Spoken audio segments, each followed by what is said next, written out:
difficulties here with the technology. Um, Further to do, let's get some light on in here.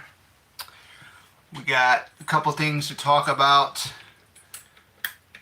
particularly uh, Scream 8 has been greenlit, guys. So, the only thing I had to say for all you Scream Maniacs out there, I'm a Scream Maniac myself, kid you not, but I wouldn't lie to you if I wasn't a Scream fan. Do I think this was the smartest move before Scream 7 comes out to greenlit Scream 8? I honestly don't think it should have been. I think what they should have done actually was wait till the first week when Scream 7 comes out, then greenlit or greenlight Scream 8. That would be the most logistic thing to do, or the most reasonable thing to do. Because when you go ahead and greenlight a sequel to a sequel that's going to be coming out the previous year, uh, it could have some backlashes because you're actually hyping up. What's up, Oracle and everyone in the chat? What's up, Russell? Thank you for watching. I had some technical difficulties here for the live stream, but we're here. I noticed my screen is a little bit dark. What's up, Andrew? Hope everything's going great. Yeah, I'm going to talk about Scream 8 first, and we'll talk about the Jason design for the Jason universe, or the JCU, or the Jason Cinematic Universe. Going back with what I was going to say here was that Scream 8 has been greenlit, and it's been greenlit before Scream 7 comes out next February. Okay. The thing I have an issue with that is I honestly think the best way to greenlight Scream 8 would be after the first week of Scream 7 coming out in February, and then give Scream 8 the green light. Because what is happening here is you're hyping up Scream 8 before Scream 7 comes out, and there's got to be some type of reasoning for it. Even going back when they announced what's his name, Scott Foley coming back, Matthew Lillard coming back, and then they're bringing David Arquette back, I believe, and then of course you got Marco Beltrami. That was a no-brainer right there. Which this is Kevin Williamson's baby. He's the one directing the 7th installment. He's the one that created this franchise. Okay, so whether whoever it is aware of what they're doing. I hope they are aware of what they're doing with green lighting Scream 8 before Scream 7 comes out. And now the problem with that is I think what's going on here is that Scream 7, they're claiming that Scream 7 is going to be the best sequel out of all of the Scream sequels we've had besides the original film. And what potentially happens there, it could backfire. It could backfire. You just never know. But the smart thing to do, I would think, if I was directing Scream 7, or if this was my creation, I'm just putting myself in the shoes of Kevin Williamson. But if I was in his shoes, my thing would be, let's wait for Scream 7 to come out opening weekend, see what the box office numbers are, and then we can announce the confirmed greenlit of Scream 8. That's the way I think it should go. But I can probably see, I'm just, this is kind of a funny thing I'm going to say, but I don't know if you guys, of course, Kevin Williamson, we already know Kevin Williamson is the creator of this franchise, but I just had this idea popped in my head. I remember when Vince McMahon, back in the day, had that really, really wicked and tripped out skit that he had before he announced the NWO was coming to WWE, WWE has been poisoned and so on. Kevin Williamson probably said, hey, this is my creation. It's mine. It's mine. I'm the one that started this. I'm the one that wrote it. I was sidelined. I wanted to do this. I wanted to do that and everything else. But now, with Scream 7, I get to do what I finally want to do, And that is honestly the truth right there, because he has the right, he has the power to do whatever he wants with this franchise, because it's the one he created, and he's directing the 7th film and I believe the guys that did the writing for the radio silent Scream films, which was Scream 5 and Scream 6, he can go ahead and deny their drafts, drafts of this and that, and go ahead and do other things to it. Have Craig Williamson's vision of Scream 7, stuff that he wasn't able to do, back in the past when he was writing them, minus Scream 3, which he did not write. Uh, and of course, he didn't write, I believe he didn't write 5 and 6 either, if I can remember that correctly. But yeah, I just think what they need to do is the shock value. You could have had all the shock value in the world is if we didn't announce Stu Macher, Matthew Lillard coming back. But I think there's more to it. Like I said, I think there's going to be something big that's going to happen in the third act of this film when we see it in February. And like I said, and I've said it before, that I'm going to go ahead and I'm going to take Friday off, opening day of this movie, because I'm going to go see it opening day. I'm going to be there, man. I'm going to be there. I'm going to see it. I'm going to watch it. And I'm going to give you my review, spoiler free, because I'm not going to spoil a damn thing. I'm going to tell you exactly what I thought about the film. Was it good? Was it one of the best sequels? We'll have to wait and see. But until then, we can, theorize about this, theorize about that. But to go ahead and greenlight Scream 8 before Scream 7 comes out, I just think it's a total mistake. I think they are kind of overhyping Scream 7 in a way. But why would they leak out? Why would they go ahead and announce Matthew Lillard coming back? There's got to be some logical explanation for all of it because, yeah, people are saying, oh, we're going to get him in flashbacks. Yeah, we can get him in flashbacks, but let's say we get him in flashbacks. Then we get to the third act. Something big happens. That's what I'm waiting for to see what's going to happen. I mean, that's the great thing about these films, especially this one is so hyped, and I can see why it's so hyped. I'm hyped up about it too. That's why I'm going to be taking off Friday to go see it when it comes out. It's just, I just think, if you wanted the shock value, you would have announced any of these guys because I remember back in Scream 5, they didn't announce Skeeter Ulrich coming back as Billy in Scream 5. And when I saw that scene when Tara's in the hospital, I think she was getting ready to take her meds or something, and then she goes down to the sink and then she comes back up or does something with the mirror. She closes the mirror or opens the mirror, whatever she did in that film. And here's Billy, an illusion of Billy right in the mirror, just talking to her. I thought I was shocked. My mouth was really wide open. Should Sidney Prescott turn the villain? Some people have said that would be really interesting. Some people had said even Gail could have been the mastermind of this whole entire Scream thing too. She could have been behind it, but we'll have to wait and see. Whatever they do with it is whatever they do with it. I'm all game. I'm all hyped up. I'm all ready to see what is going to happen. I just hope to God I don't choke to death on my popcorn when I have it in February, But yeah, I was on the edge of my seat for 5 and 6 for sure. But it's like I said, it's really going to be interesting to see what they do. And I think this is going to be Kevin Williamson's trilogy, start of his trilogy since they announced Scream 8 being greenlit. Now, if you ask me, when should the Scream franchise end? I think they should end with Kevin Williamson's potential trilogy here. Let him end it the way he wants to end it because, like again, it's his franchise, it's his creation, it's what he made it. Even though Wes Craven started with directing the first 4 films and he had Radio Silence do 5 and 6, in the end, it's still Kevin Williamson's creation. And I think what better way to let this Scream franchise end is with his own trilogy. So how you doing, Face? Hope everything's going great there. They can go on forever and ever and ever. There's even people who've been talking about that Sidney Prescott's daughter is going to be the new final girl in. It's kind of weird to say final girl because we don't know what's going to happen to Sidney Prescott's daughters in this new one that's coming up. But they're saying that the torch is going to be passed, whatnot. That may be so. But how much further can you go with a Scream film? It's always a different character under the mask, in the Ghostface costume. Of course, the motives are going to be the same. We already witnessed that with Scream 6, the revenge story. We had that already in Scream 2, which is pretty cool. But then again, too,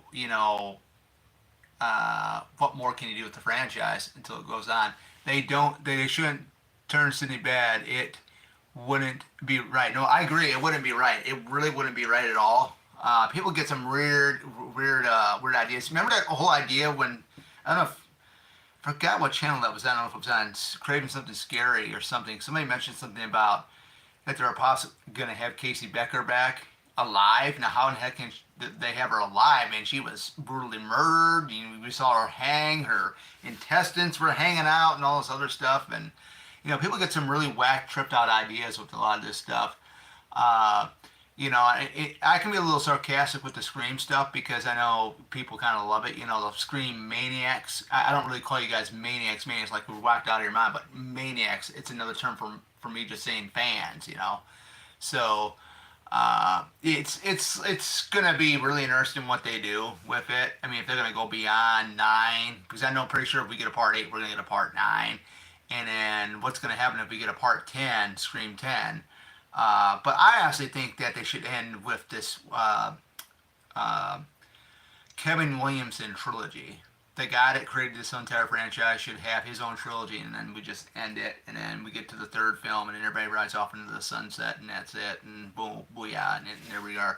Because I'm happy to have 9 films in this franchise, but I wouldn't mind seeing more. But then what more can you really do with a lot of, because then you take everything out of context. Because in the first film it was all about your love for scary movies, and it was for the sequels, and it was the third one trilogies, and then the fourth one was about remakes. Then we get to part 5. It was what was it? Requels, and then we get to part 6. It was a requel, sequel, whatever the heck you want to call it. I have no clue, but yeah, I've been a fan, of this franchise for, since I saw it. I didn't see it in theater, but I mean, remember my stepdad calling my mom up and saying, "Hey, there's this new movie called Scream," and I've told you this story before. There's this new movie called Scream. It's on this channel, so you guys check it out. We checked it out, and it was my introduction to Nev Campbell, by the way. David Arquette as well. Courtney Cox, I know, was a good one. Not seen the new look. The new look. All right, we're gonna get into the new look for Jason here in a minute. Let me just finish up on Scream here, Scream 8 stuff.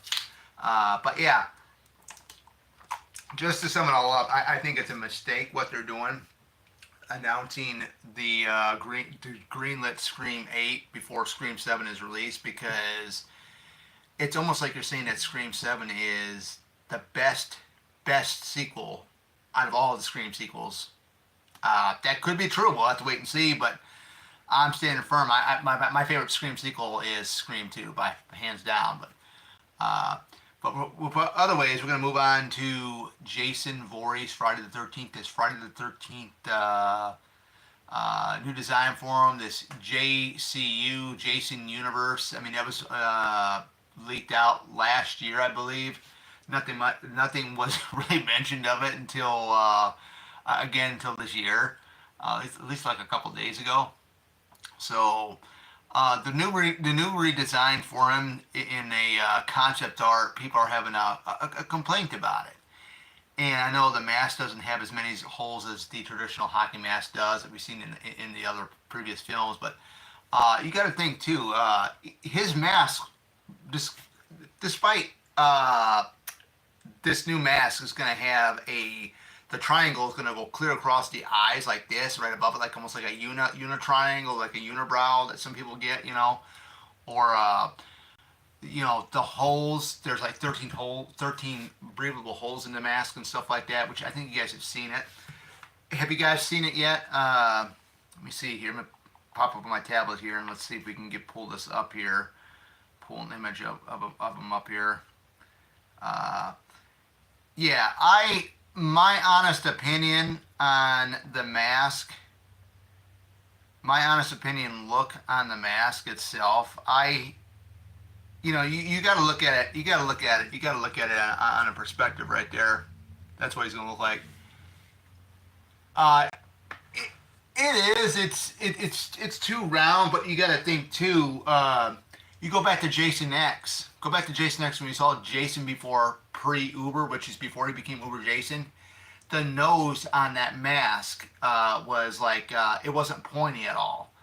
Then you get Part Eight's mask, which is like a golden yellow.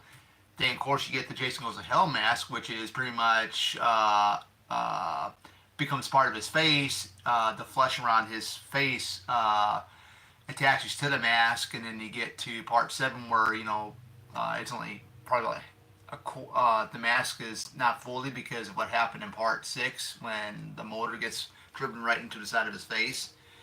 And then you get to Part Five, which was Roy, but then the masks have different variations. I don't have a problem with the mask the way it looks. Then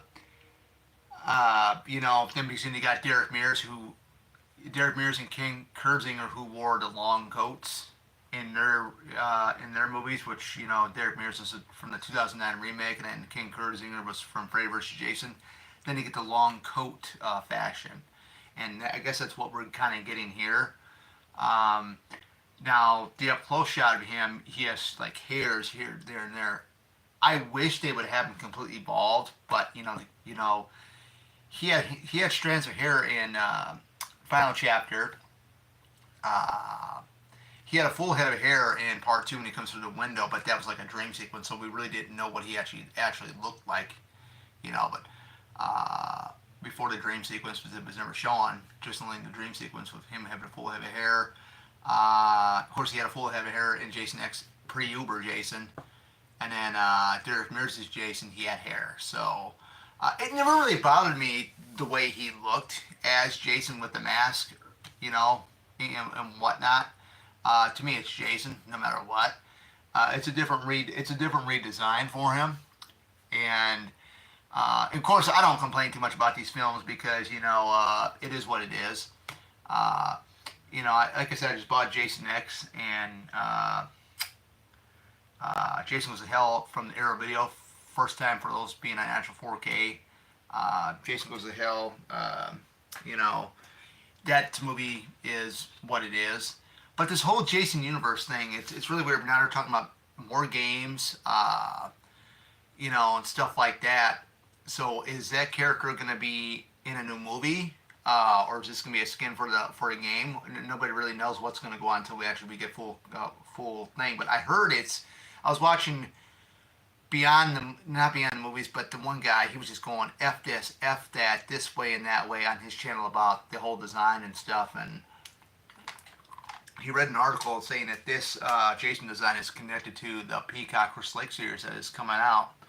So I'm really excited. Is Jason going to look like? Are we going to get Jason in that series sometime down the road, looking like that? It'll be interesting to see what goes on and what happens, what not. I mean, all I know is I'm excited about Linda Cardellini playing Pamela Voorhees. But it's about time we get to see more Pamela Voorhees. I mean, I think if you're going to be a diehard fan of this franchise, you got to go back and watch the first one. I know some people just skip over the first one and go right into the second one. Well, they're probably going to say, "Well, we get the recap of the first one in the second film." Yeah, that is true. That is true because I've seen these movies since I was a kid, so I've seen them over maybe 200, 300, 400 plus, 500 plus times. But if you're a true Friday the 13th fan, you gotta watch the first one all the way until the 2009 remake. I mean, that's just the way it is with me. But I'm not gonna bash anybody. I've said it before. I'm not gonna bash anybody if they want to skip over one and just watch from 2 all the way up to 2009. That's perfectly okay. But I prefer watching Part 1 because it's the one that started it all the way up to the remake. So, now the way I know people had said something about the way he looks in the picture, the art concept for him. He just doesn't. He feels like more like a Never Hike Alone Jason, which those are by Vincent DeSante, Mom Stomp Films. You can watch Never Hike Alone, Never Hike Alone 2, Never Hike Alone in the Snow. You can watch those free on YouTube here. So I definitely would check those out. They're saying that he kind of looks like that version of Jason, which it's okay. I mean, like I said, I have no issue with what Jason looks like really, until you put a different mask on him. If it's not the sack or the hockey mask and it's something else, then yeah, I'm probably going to complain because what the hell is this? I mean, he had the sack first, then he got the hockey mask in the third film. Then you're going to put on a completely different mask that was never in the franchise. Like, what the hell are we doing here? Then that's when I'll have a complaint about it. But, you know, um, I mean, I know people are picky at certain things, but when it comes to, if he has a hockey mask on, hockey mask it is. But the design of it, I think the design, yeah, it looks kind of different. It looks very, very different from what we're all used to seeing. But each of those hockey masks, even though they had the same amount of holes in them, they look different in a way. They like I said, mentioned part eight. I mean, being like colored like a golden yellow. Of course, you got part four where it's supposedly part three's mask that he has on. He's got the part of it cut out because of the axe. Chris hits him, and then the part of the chevron on the triangle above his eyes is missing and stuff like that. And I think there's a chevron on the bottom right here. It's also missing as well. So I don't know really what happened to that. Because I don't remember him losing that the chevron part of the chevrons in the third film. But it's it's really going to be interesting. Now they're talking about having two new games coming out, so I don't know what that means. If because I was watching Flet's Pop Culture Movies 13. He's doing a live stream of Part 7 right now, and he mentioned something about there are going to be two games, and I guess he had said something about maybe a possibility about a remaster of the Friday 13th game or something or whatnot. Nobody really knows what's going to happen with any of this stuff. I mean, it's going to be really interesting. But I guess we are going to get two new Friday the 13th games. I don't know what they're going to be. I'm still waiting for I'm still waiting for the second Halloween game. I already got the first one that came with the 2-pack with the Evil Tag game. I'm still waiting for that second Halloween game that they're talking about too to be doing. But yeah, it's going to be up in arms. I mean, this Jason leak image that we got of the redesign by the legendary, which I didn't mention before, legendary Greg Nicotero, which he was at Nightmare Week in Chicago a couple weekends ago. My buddy of mine met him. I didn't meet him though, but he designed a new look, and you all know that Greg Nicotero also worked on Jason Goes to Hell and stuff like that. Huge body of work with special effects, makeup artists, and all this other stuff, but. That redesign for the mask and everything else, I know it's going to bother the hell out of people, but hey, I'm just going to go in it what it is, and all I'm expecting is let's have a good story. Let's get a good person to play Jason, because so far I haven't really had a problem with anybody that's played Jason at all. I mean, Derek Mears was great. I really enjoyed that one after watching it for like the sixth or seventh time. It's different, but it is what it is. Some of the characters don't really like too much, but you got Travis Van Winkle's Trent, which was a complete jerk to Jared Padalecki's character Clay Miller. But like I said, there are real assholes out there in real life, and it just it is what it is. But. What do you guys think about the new design of them? I mean, do you guys think it's a good thing? Do you guys don't? I mean, do you guys dislike it? And if so, why? And are you expecting Jason to pop in as the hockey mask killer? And I don't know how many seasons. I don't even know how many seasons we're even going to get of this Chris Lake show. But all I am is I'm very excited about it because I'll be binge watching it, and then I'll be talking about it on the channel when it does come out.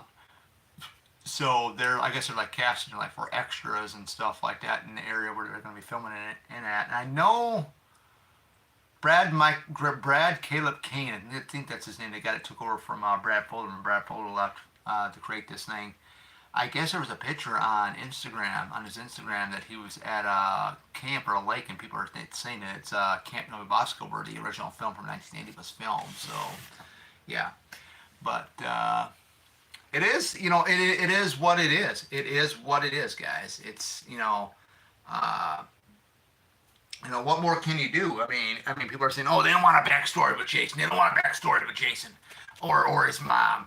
I mean, I thought it would have been pretty cool. What would have been really cool was if they would do like a prequel between two and three, because you remember that scene with Chris in part three when she's talking to Rick when they're out there talking, and she came across Jason before the events of Friday the 13th Part 2. That would have been a real interesting story right there in the making, because Jason had been doing starting. There's proven fact right there. Jason was out there already doing killings and stuff back in the day, because he came across Chris way before the events of Part 2 came out. So anything can happen. I know some people don't want a backstory with Pamela and Jason and stuff like that. There should be no backstory. There should be no backstory of this character. Excuse me, I've always wanted to know. Because when you watch the very first film, 1962, they were going to open up, the water was bad. That's what, the truck driver says. And then there was a bunch of fires. Nobody knew who did any of them. I mean, all this shit was going on, guys.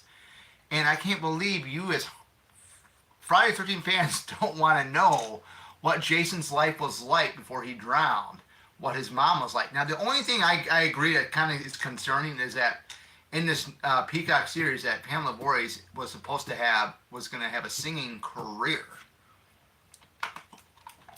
And I don't know what in the heck what the heck that's gonna be about. A singing career. You know, I think they confirmed it. I think I've read it somewhere online. Now, online, you don't know, anybody can put anything online, but I heard that the characters of Barry and Claudette, yes, Barry and Claudette, the two that were murdered in the original film, were going to be in the Peacock series along with Crazy Ralph. So are we going to get Crazy Ralph? Before he went crazy, before he was, you're doomed, you're all doomed, and stuff like that. Are we going to get that? Are we going to get Crazy Ralph before he was pre-crazy or whatnot? Possibly. I don't even know if Adrienne King is still attached to do this franchise. I know she was when Brad Folder was involved before it even got off the ground, as far as, casting. But, yeah, it will be interesting. Like I said, Linda Cardellini it's gonna be interesting to see what she does as Pamela Voorhees. But I mean, this whole image of Jason, man, this new one, you know, I'm gonna let it go as it is, man. I'm ready for anything, Jason. It's been a long time. I mean, the last movie we got was in 2009. At least this is a Peacock series. I'm ready for it. I mean, I can't get enough, and I love the first film. The first film, like I said, is in my top three Friday the 13th franchises of all time, along with 2 and 3. If I had to, pick up my top 5 Friday the 13th films, it'd be part 1, 2, 3, 4, and I love Jason X. I mean, Jason X is a good one. It's got one of my favorite funny girls in there, Rowan, who's played by Alexa Doyne. But yeah, it will be interesting. It'll be interesting to see who the other cast of characters are going to be. It'll be interesting who they're going to have play the Christies. You got to have the Christies because they were the owners of Camp Crystal Lake. You heard of the Idle Hands remake? I've never seen that movie, the original movie. I know it had Jessica Alba in it, but I heard about the remake. Like I said, I've heard about the remake of Faculty too, and I was not a big fan of the first one of the original film with Josh Hart in it. But I hope it does great. Idle Hands, I hope it does great too. Like I said, again, I've not seen Idle Hands, the original film, with Jessica Alba, but to me, it wasn't my thing to watch. It looked kind of corny, but then again, you look at a lot of these horror films, easy as well, but that's why we love these films. But there are certain horror films I will watch, certain horror films I will not watch. I saw the first half of the remake of It, Part 1. I didn't see the second half of it because I heard the second half was just, and then the first half was better. But I prefer the 1990 It over the remake It, the two-parter. I still think Tim Curry is the best as ever. He is what made that character the way it is. Even though it was on TV, couldn't really show much, but still, I think it's more scary when you don't see what's going to happen to these kids. Uh, yeah, I agree. Yeah, the '90s it was better. I mean, you don't have to have all the gore and stuff. You can just describe what's going to happen and stuff like that. And you saw Georgie's like an illusion of Georgie with in his raincoat, and it's, oh, his arm isn't attached on the other side of his body. He's only got one arm. And yeah, the music by I think it was Richard Bellis for the '90s. It was epic. I love it. You can listen to a lot of that on YouTube. So uh, I'm still. You want to talk about something really crazy here? Uh, it's been announced for at least about a month and a half now, maybe. Prom Night 2, or Hello Mary Lou Prom Night 2, coming out on 4K. You can watch that free on YouTube as well. It is also, I think, on Tubi. Now, I can't wait for that one to come out in 4K, because I'm going to go ahead and I will pre-order it and stuff like that, because I liked it. I mean, I've seen part 3 a long time ago when I was a kid. It's got Mary Lou in it, but it's not the same actress that plays her. Lisa Scarridge played Mary Lou in the second one, and it was a different actress in the first one that played that character, and it was more like a comedy. And I'm like, no. And then Prom Night 4 delivers some evil. It does have a tie-in with the second film, because it's about a killer priest. But in the beginning of it, the spoiler alert, in the beginning of it, it happens in 1957 at the prom, where Mary Lou becomes prom before she gets set on fire and gets killed and stuff like that. So, but to me, I mean, the Prom Night franchise is, it ends with part 2 for me. I watched part 1, which was Jamie Lee Curtis and Leslie Nielsen. And then I'll watch part 2, Hello Mary Lou, Prom Night 2. I'll watch those two. Those are the only 2 prom nights I will watch. I'm not a big fan of 3 or the 4th one. Um, I do know that they are coming out with Prom Night 3 on 4K, and I believe Prom Night 4 on 4K as well. But like I said, I'm just going to pick up part 2 on 4K. I think it's a really cool possession movie, and it's really, really awesome. Some people might not like it if they've seen it, but it's got Michael Ironside in her, and he does do conventions. I want to pick up the Hello Mary Lou Prom Night 2 vinyl. I did see it at a vendor's table at Dave's Dead this past March. So if that person's there, he's gonna be there at Flashback. He had told me and my brother, if it's there, I'll probably pick it up. It'd be a great thing to have, like, Michael Ironside sign it if he ever comes to a convention, or if Lisa Scarridge, which he does do conventions, who plays Mary Lou herself in the second film, I'd love to have her sign that as well. I mean, it's got a good soundtrack to it, a good score. My buddy's a big Michael Ironside fan, and he didn't know that Michael Ironside was in Prom Night 2, because he had never seen Prom Night 2, Hello Mary Lou Prom Night 2. I keep calling it Prom Night 2. It's Hello Mary Lou Prom Night 2. That's the official title for it. So I'm waiting for that one. Like I said, I'm waiting for them to release Arrow Video to get their hands on Freddy vs. Jason in 4K. I think that'd be a great looking 4K. So yeah. As for my live streams that I'm going to be doing, I've said I was going to be doing Thursday through Sunday, okay? That way I can get ideas for other videos. I might every now and then do a video for Wednesday. I do have a Mount Rushmore video, another Mount Rushmore video coming out with video game characters. So I got my 4 favorite video game characters that are going to be on my Mount Rushmore. That's what I got coming up. I'm going to be doing that one possibly maybe Wednesday or Thursday of this week coming up. I don't know what I got.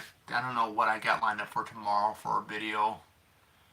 I know earlier I talked about Thunderbolts when I seen it. I am gonna go see Final Destination Bloodlines or Final Destination 6. It'll be not uh, next weekend, but the weekend after that. Um, and then I'll talk about it and give you my insights, my thoughts about it. I've seen all the films anyway, and they're pretty good.